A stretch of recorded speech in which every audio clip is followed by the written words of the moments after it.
Laing konfirmadong kaso sa COVID-19 ang natala sa dakbayan sa Mandaue. Contact tracing, mas gigpitan karon na sa mga otoridad. Si Nico Serino adunay live report.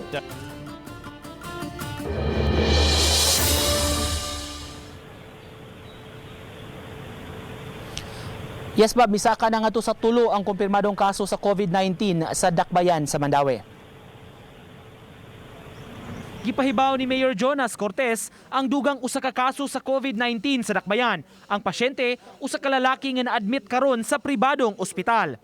Dunay travel history abroad ang maong lalaki, kuyog ang iyang asawa. Ang bana ang nagpositibo, samtang ang asawa gikonsidera nga PUM. Matud sa mayor, taga-barangay Kasuntingan ang pasyente. Red zone siya. Gi-cordon, nya monitor, way makasud, way makaguwa, no? Ang gi-monitor ginas barangay na ay police nga ga-monitor sa maong balay. Sa kinatibukan, moabot na sa tulo ang kumpirmado nga kaso sa COVID-19 sa Mandaue. Apan ang duha nga nahaunang pasyente, pulos naka-recover na.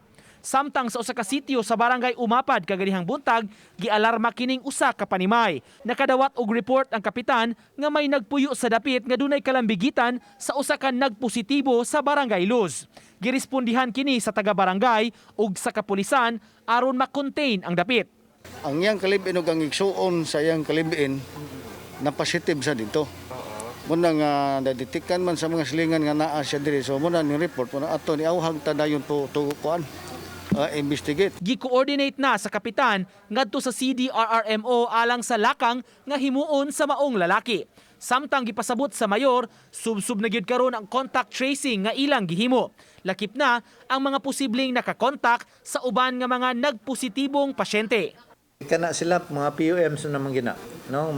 Kana i-monitor gyud nato kay gikan man sila sa ground zero sa Cebu City, which is ang Barrio Los. Di mahitabo nga wa gyud mga kanang kuan. We're doing our contact tracing, no?